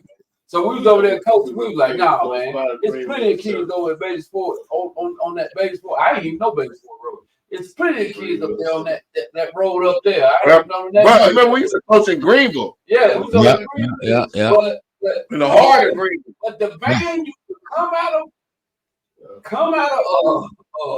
Oakland, Yeah. and go all the way somewhere else and never would turn and go pick up some kids from Baby Sport Road. And I'm telling you now that the next year, the Baby Sport Saints was original.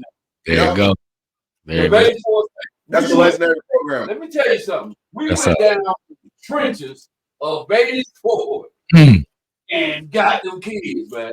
I'm talking about it was kids all over the place, man. But PAL went back with them, so I'm thinking that maybe around that 2002, 2003 is when Baby Sport had turned from being that place where you parade.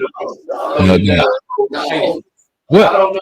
What PAL did y'all coach? North or South? Because it matters. No, you ain't lying. No. It was South North. was real. No, it was North, but South was the dog. South was real. That's why I said it matters. It matters. It was blue, it was black. Right, yeah, right. It was blue or black. Hey, the South was dominating. PL South was different. Yeah, that was different. That's Boulevard. No doubt. No doubt. Really your powerhouse. No doubt. People that they beat up on. No doubt. That's who was getting beat up on. Yeah, that was my I'm gonna say this though. I will say this though.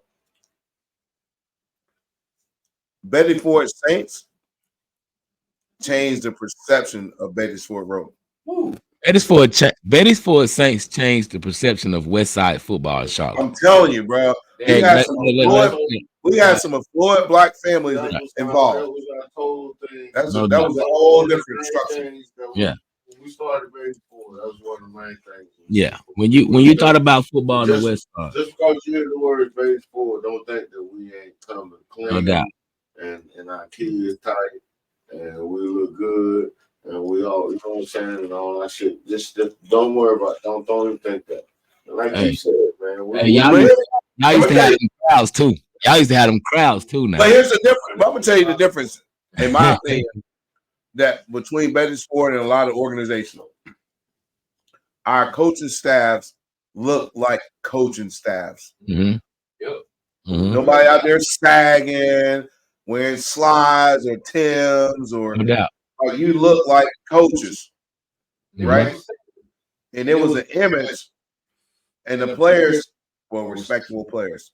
No doubt. But listen, though, that's the reason why. That's the reason why I formed that question in the first place, right? What's the difference between these coaches now? What's the difference in youth football between winning and losing? A lot of it to me is these guys go in here and they don't have a system. There you go. Right? You gotta have a system when you walk inside these organizations, man, or you take on this team. If you don't have a system, man, if you don't have a system, bro, it's gonna be tough on you, man. Yeah, it is. Like right now, I've been in youth football for a long time. Bro, I got a system in my head. Mm-hmm. I don't care where I can go on the east side, west side, south side. My system has been moving. The Lord, I've been blessed enough to win a lot more, way more than I have lost. But it's a system, and I run it the same way. That's it. When a kid get out the car, hey, boy, you late? Hey, son, I know you ain't walking. Come on now. Let's go, man. If a kid about to walk in my fence, you know this. If a kid about to walk in my fence and he got on slide, man, please. And practice man, please. Go on back to the car. Bro, Go on back to the car. You had, and I remember Orlando talking about this. Orlando say, hey man, Did you drive? So why you ain't got your clicks on then? If you didn't drive, why are you getting out the car with slides on? That burned me up worse than that. They make all my money.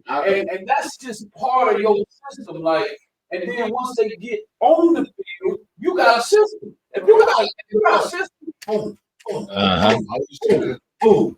When that parent drop the kid off and they see your system, they say, okay. Yes, That's all I heard from you. Let's talk about it. In the National. Let's talk about it. You and So when that parent drop that kid off and they know you got a system, bro, they get so much comfortable. No doubt. Yeah, but your system is designed to develop that child, not the coach's ego. To develop the entire child. Right. To teach the kid real football principles. That's right. Discipline, and then get inside the game, the X's and O's, Mhm. X's and O's of football, and to be that coach that unlock that kid's potential. Let me ask. Okay, Keith. Let me ask you this, Coach. What is your favorite part of preparation? Is it like before the season workouts, the game, or practice? Before the season workout, the game, or Or practice. Well, I can tell you one thing, and I ain't trying to be that dude, but the game came easy to me. When I put my team on the field, the game was easy because my practice is on and popping. There you go. In practice, it's on and it's on and popping. And practice is way tougher than the game. It should be. I enjoy the preseason, the preparation, the grass. the grass. When you come out there and there's no football, There you and go. the kids are looking for football, There you go. and there ain't no football out here. Ironically, here's the thing. That's ironic. And you know what? And we did it intentionally. That's all. Like, coach. And sometimes I gotta tell you, coach, hey man, well, you got that ball. You might have a coach walking around like this, he ready. Oh no, you know. He got a ball in the like, coach, put that ball up. Put that ball up. Put that ball up. Hey, put the ball in the car. Bro, this was funny. Let me say something. Let me say something. I did a workout with a team, the Sharks, new youth organization, right, today. And it was a conditioning workout. And one of the kids came up to me and was like, Coach, we're going to work with the football today. I said, boy, you need to condition up to put a football in your hand. You got to be conditioned before you get to a football. There you go. That's so crazy you said that. Because I'm so old school. Well, there was 10 footballs out there. So if I wouldn't have been there, you know what would happen. Oh, my God. Hey, they would have had 2 lines. They would have had run 5 and out. Yeah. Run the spread. Run the fade.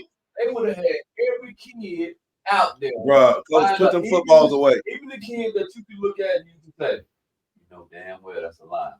You know for a fact. Hey, Booker. Hold on.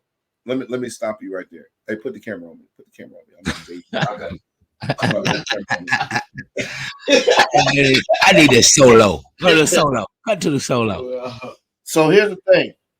You just said that. You said something very important to me.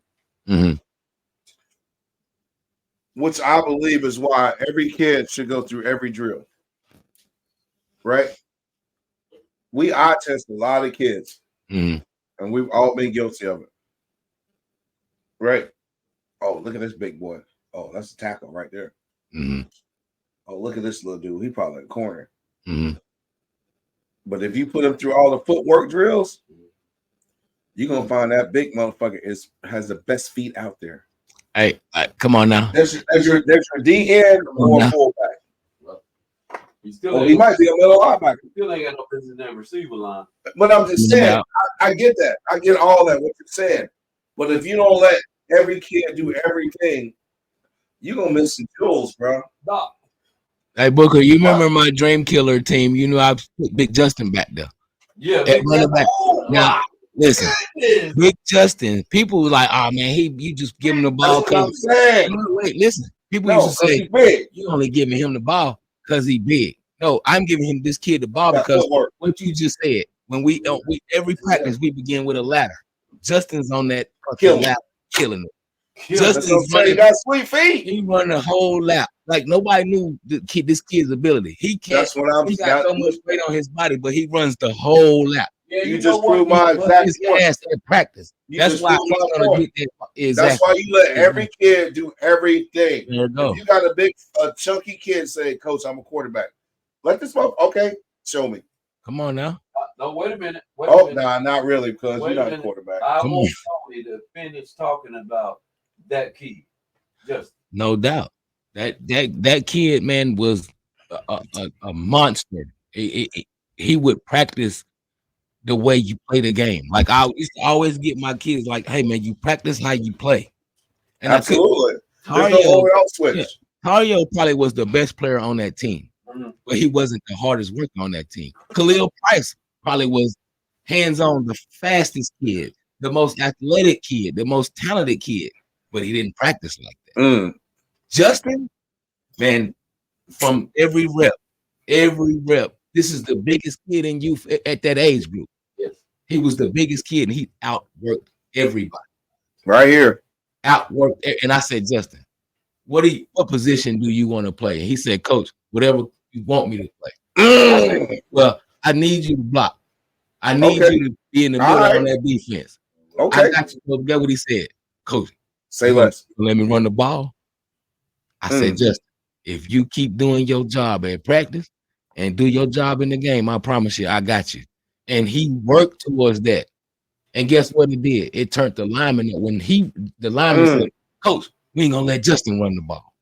Damn. The other line, because it gave them confidence. Like, bigs were lobbying for us. But man, that kid is awesome. And now, like, I've seen his mom go to bat for him on Facebook. Somebody said he ain't gonna play running back when he get to high school. That ain't what it's about. This is little league football. It's about his football IQ. No, football IQ. Tony, now I'm gonna tell you something. Somebody done dropped the ball on that kid. I don't know how he ended up throwing. But let me tell you something. And that's why I said I wanted him. Hey, let me say something before I forget though. Let me say something. I remember my son played on the team, me and you coach. And I coach defense. And you know how I feel about the other side. I don't give a fuck about it, honestly. So my son said, I want to play tight end. I was like, nigga, Coach Keys, coach the offense, not me.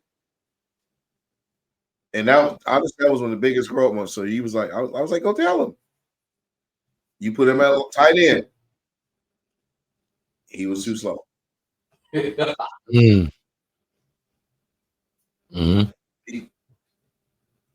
You know what my son did? This is one of my most proudest moments of coaching ever. My son was at tight end, and he just could not get off the routes. Right. But I sent him with shit. My son was like, man, move, bro. I said, I ain't gonna get the ball anyway. There you go. Come on now. There you go. He playing center for it. You know, man. There you go. And I used to tell my son this all the time. Just play what the fuck your coach tell you to play. Where you end up is where you're gonna end up. There you go. Hard receiver at Butler. Come on, man. Yeah, come on now. Come on now. Guess what? You know my jammer. Right. He destroyed that 4-star cornerback at Mount Creek. 4-star receiver. Come on now. No, remember he played. It was a cornerback that was covering him, and Jaden was Oh yeah. Kept trying. I remember my son looking at me. This dude walked up like a James dad. He looked at me like. There you go. That was at Matthew Sportsplex when they played in the grass field. I remember. Man, Jaden was bulldogging this nigga. No doubt. No doubt. He looked at me, he was like, see my child. But you know what? That come from when he used to be in the trenches. When he said, "I play center." Exactly. That's That's what I from was being in told the Booker to trenches. tell you. Booker, have I ever come to you and asked you to put my son anywhere? No. Ever. No.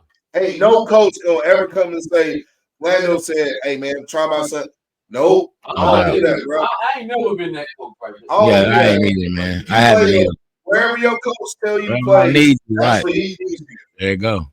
But when you get where you're supposed to be, you'll get where you need to be. There you go. And you got to high school, and now your football IQ is higher than any motherfucker on that team. No doubt. No doubt. And you're the most physical receiver that I've seen play. Mm-hmm. You're not gonna jam this nigga.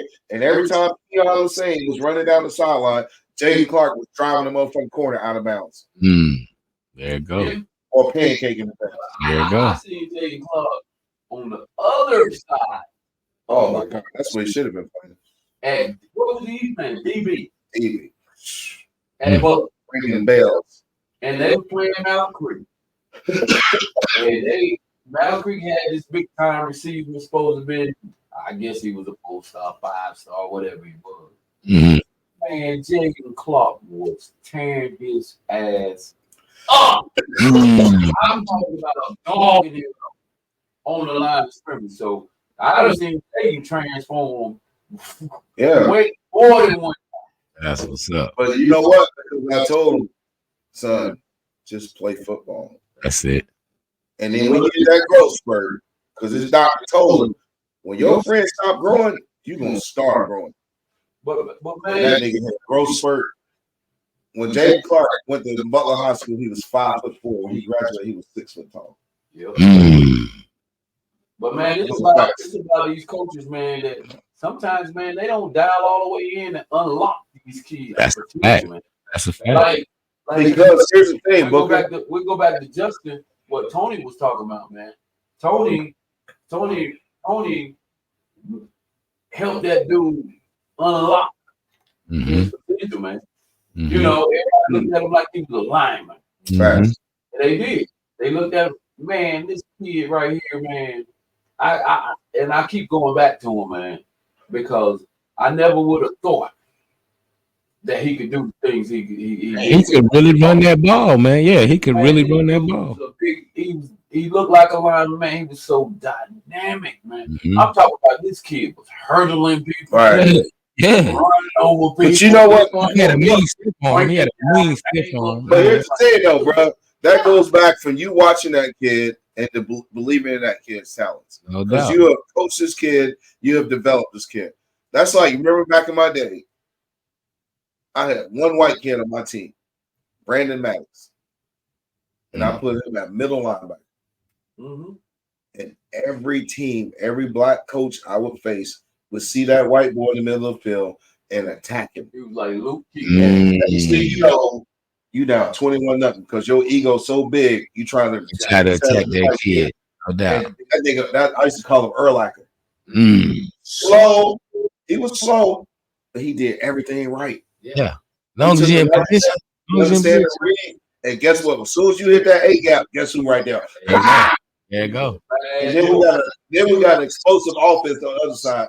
So you 4-3 and out, and next thing you know, you 21-0 before you side. Now I better start throwing the ball. It's over now. I think the evaluation process these days, man, it's lacking. Yeah. You know why? Because they only look for the explosive player. They're not looking for that kid that you was like, damn, this kid don't miss a block. Yeah. The evaluation process. You know what? Like Tony was asking, what's coach? That's the evaluation process. What do you like better? Preparation pregame, before the season. You have to go. That's part of the process. That's part of the process. That preseason workout with the no football and no doubt. That's part of the process. I think these guys are skipping the process. They're skipping it. All right, so going straight into just the dynamic guys. Whatever. So I think, man, that preparation before the season, man, It's super important with no football, man. Is all. I mean, even if it's a week or 2 weeks or whatever long, it's got to be part of your process. It's There you got to go. be part of your system, and There I you think that's most effective thing to do, approach to take. Yeah, no You know doubt. what's crazy? So here's the thing, though. Think about this. Like I was guilty of this when I looked at your team. Right, my eyes went to that one kid I was telling you about, the fucking dynamic kid, the receiver, right? Right, and that's what most people's eyes gonna go to. Even a young coach, they're gonna think about that dynamic kid, right? But their eyes aren't gonna go to the reason why he's getting the ball because you got a dominant line, right? So they're gonna spend more time trying to develop that skill kid because he's flashing, he puts the numbers up. But if you didn't have a line, a decent line, the quarterback wouldn't have time to get the kid the ball, right? Mm-hmm. So if you're not paying attention to those things, and I think that's what a lot of these young coaches are missing. They want dynamic skill guys, but they're not really thinking about the trenches guys. No doubt. No Because doubt. think about this. We've all seen this. We've all coached a kid like this. It doesn't matter at youth level, let's say at youth ball, how shitty your line is. You got this dominant ass quarterback. If we get the ball in his hand, if he can get outside the pocket, some shit gonna happen. No doubt. But eventually, that skill set's not going to be good enough because now, as we move up, every position gets better, Mm-hmm. right? So if you haven't developed those young kids, the trenches guys, you're shortening their careers. Man, all you hear is block somebody. Who you block? Come on, man. Hey, bleachers, Yep. to the coaching staff, Yep. and all that. To the kids.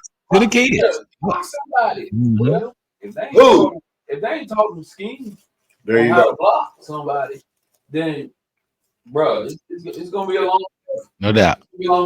day. And Booker, we had this conversation the other day on my show, Yeah. and we was talking about AT, and like I said, I had the Dream Killers or whatever, whatnot, and we had a good year the year before, but AT said, "Man, I'm gonna get you an O-line coach." And I'm like, "Okay, that's what's up," because the first coaching staff that I seen with an O-line coach, not saying nobody didn't do it before them, but Ray and Bird had an offensive line coach. Yeah, they do. We did. That is Yeah, true. right. That's what I'm saying. I know exactly. Rasheen. Yeah. And he didn't care about nothing but the line. That's it. And, Right. and he drew the scheme up to fit what the system that they was running. So Smart. when Haywood got with TCE, he was like, "Well, okay, bro, I don't want to do nothing but coach the line." And I was like, "Bet, here's my plays." And he drew, and I had blocking scheme for my plays. He's like, "You might have to change it up a little bit, bro." And he switched the whole offensive line scheme, and it took my playbook to the next level, man. So and he didn't care. Man, give me all the big boys. Give me all the big boys. Yeah, they went over and they did heels and they did weights, whatever. You know what I'm saying? That it's important to get that O line, man, because them quarterbacks and wide receiver and fancy pants, I call them fancy pants guys. They can't do nothing without them big dogs up Yup, there. Man, if you got an offensive line in youth football, come on, man, you are so ahead of the game. You don't even have to have the best player. You can just have a system would work. You know what I'm saying? Your system would take your team to the next level. Here's the truth. If you have a solid offensive line, all you need is a decent quarterback and a decent running back. Yep. Yeah. And hopefully your quarterback can throw some slants and 5 and outs. You don't even have to go deep. But if you got a halfway decent running back with a good offensive line, you're good. Because you're going to get 3 to 4 yards to play, and that's all you need. And Book, this goes all the way back to your question about coaching.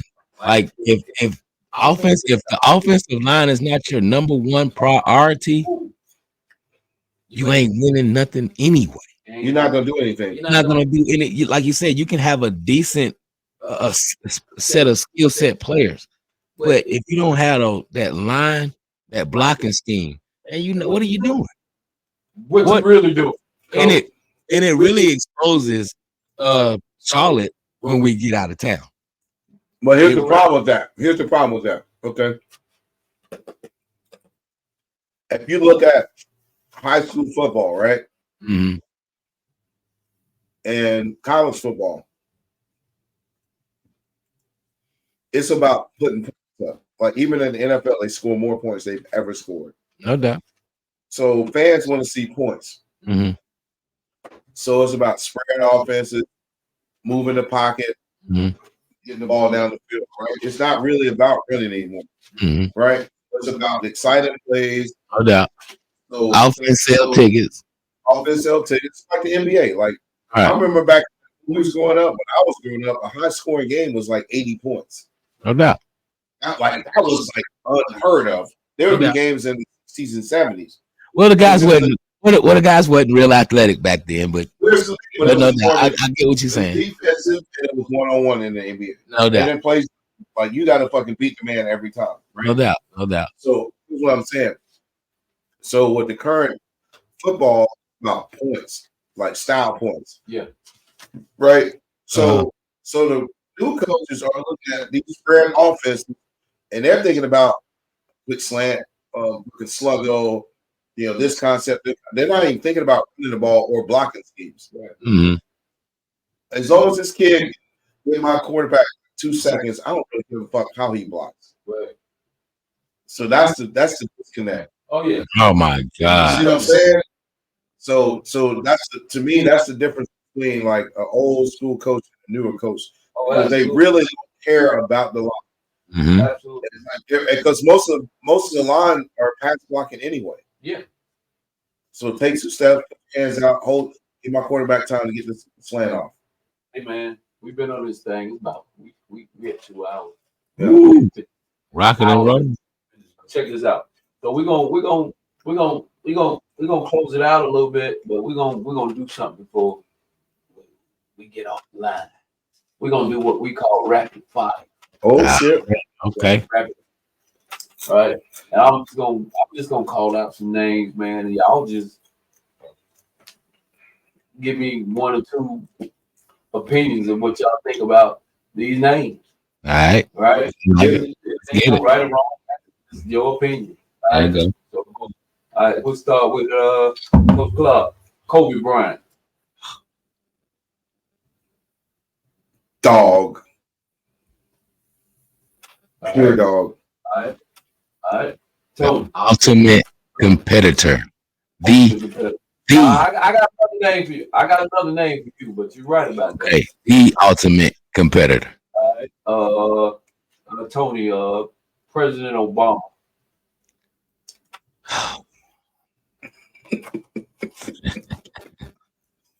Fubu. Family man.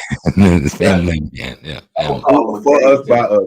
I'm a game changer. A game changer. Yeah. Family man. I'm gonna say that nigga. I'm gonna say Fubu. Fubu. For us, by us. There you go. There you go. Philando, Cat Williams. The motherfucking truth. Ah. All right.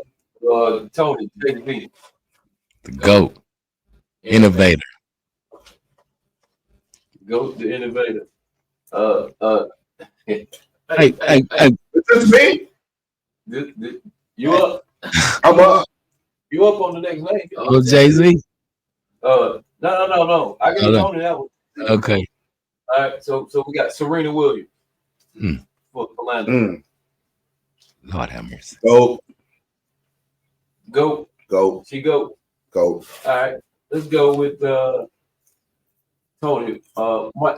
MJ, Michael Jordan. Legendary. Yeah. Legend. Orlando. Donald Trump.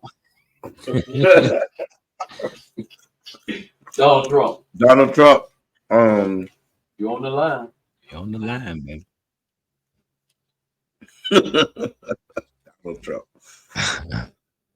Rapid fire. That nigga. That nigga.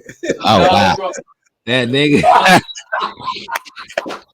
Wait a minute. That nigga, he just said he can't see the niggas in the room. I can see Donald Trump. That The other nigga. day he just said he can't see the black people in the room. He said that black You know people what? say that nigga. I can see Donald Trump saying, I'm that nigga. Donald Trump that nigga.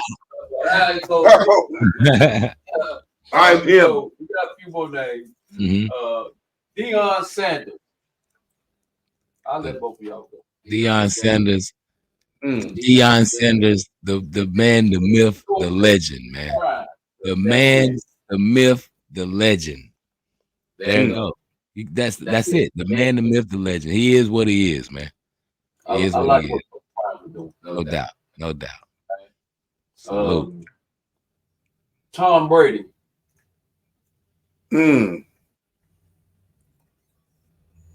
Goat. You can't say everybody the GOAT for Lando. Tom Brady is the GOAT, bro. He is. All right, okay. I won't say. All right, okay. He is the GOAT, but all right, no. Playmaker. I'm gonna have to say Tom Brady is the GOAT. He is the GOAT. How do you not? Orlando said everybody you ask the GOAT. Who's a better player than Serena Williams? Who's a better player than Serena? What do you mean? Player. He said Serena Williams. You said she was the GOAT? Everybody was the GOAT. Who's a better tennis player than her? Serena Williams. Serena Williams. So I should have said go to tennis. Go to football. You keep giving me all these fucking obvious answers. He give you all the GOATs, ain't he? He give me all the goats. Hey, let me ask. Hey, wait, I'm glad you didn't call. I'm glad you didn't call Trump the GOAT. As long as you didn't call Trump the GOAT. As long as you didn't call Trump the GOAT. Yeah, you go. I'm all right. Then I'm back off of him. I think this one was like goats, and then he asked ChatGPT who's goats, and they put this.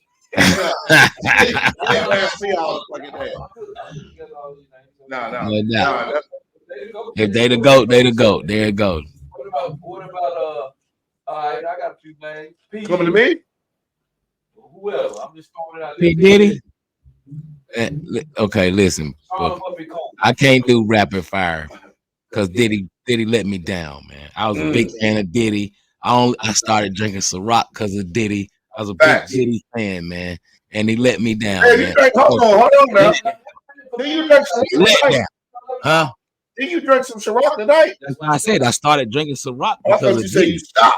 No. Oh, my bad. Right. Ciroc. I started drinking Ciroc. I was a big fan of Diddy, man. But like I said, you don't know these people, man. What they do at home is what they do at home. I don't know Diddy personally. You know what I'm saying? But take that. Yeah. Let down. Let down. Let down, book. Kanye. Kanye? Ooh. Yeah. Ooh. Now he can't say GOAT. He can't say GOAT. I can't say GOAT. I think he's an alien. Kanye? Can't say GOAT. Controversial. Controversial. Great answer. A contradiction too. No, there he is. Contradictive. Yeah, I think Kanye's an innovator, but also controversial, contradicting. Yeah, I think he's contradicting. Cam Newton. Ooh, Cam Newton. Fuck around and find out. Misunderstood. Fuck around and find out. Misunderstood. Misunderstood. No doubt. Misunderstood. Hey, what your boy said? They thought they was fighting Cam Newton. They found out they was meeting Jarrell. But not just about the fight. I just think that brother's been misunderstood for his whole career, bro. Ever since he was in college, like he's his own man. Right, he's his own man, and they can't stand it. Denzel Washington. Oh man, that's the guy. Denzel Washington. Come on, GOAT, man. Shit. Come on. I'm gonna try not to use GOAT. My man. Man, like I would say this.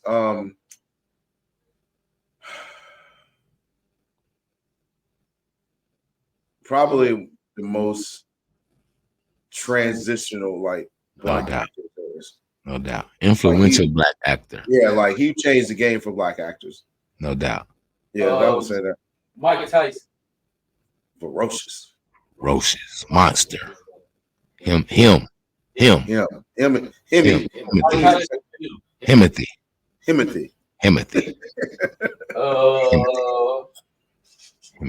Stephen A. Smith. TBizzle A. Smith. That's my guy. TBizzle A. Smith. My inspiration. TBizzle A. Smith. My inspiration. That's my inspiration for this whole podcast thing. Stephen A. Smith for me is, nigga, did you really play for Winston-Salem State?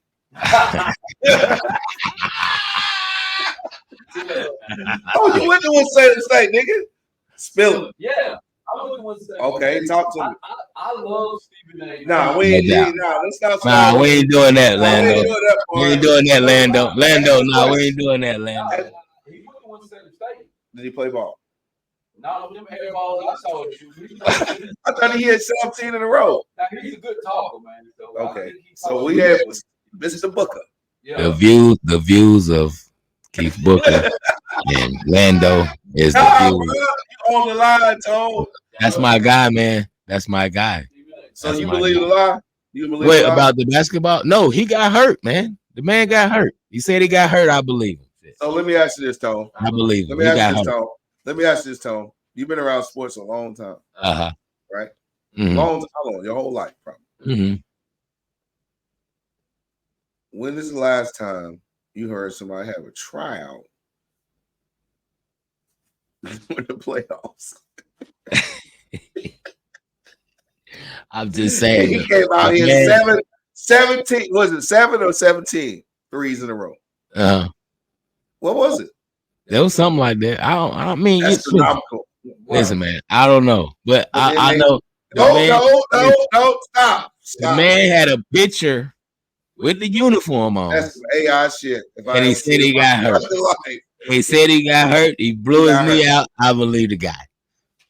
Yeah. Okay. So let me tell you this. So check it. For $12.99, I got a house over there in Valentine on the 18th hole. Wow. Oh my God. Hey, listen, man. Hey, it's been good, man. It's been great, man. Great conversation, man. And I appreciate you guys coming to On the Line's first episode, man. I don't think I could have picked a better two folks to kick it with me tonight, man. To get on the line with me tonight, man. Open this thing up, man. It's been great. Yes, sir. I enjoyed y'all, man. I can't wait to continue to follow, like, share, subscribe. No doubt. Podcast, man. Man. Just stay locked in, man. And whatever you inspired and bring for your podcast, you can do it. It's gonna be. No doubt. I appreciate you. And y'all, we hey, listen. We coming back together now. Yes, sir. Voltron. Voltron. This is the beginning. This is the advertisement. Yeah, man. Absolutely, man. And Fit Culture, the podcast. We're gonna collab, We're baby. gonna do a lot of things, y'all. So y'all be looking for us. We're gonna be outside. We're gonna be at your football field, videotaping, absolutely, talking to mic'd you. up. You know what I'm saying? We're gonna get out in the community, man. We're gonna bring some guys in together, man. We're gonna do the thing together, man. But I appreciate y'all getting on the line with us, man. Absolutely. And, I'm your boy, Coach Booker. Yes, sir. And we out. We out, baby. Already. Appreciate it.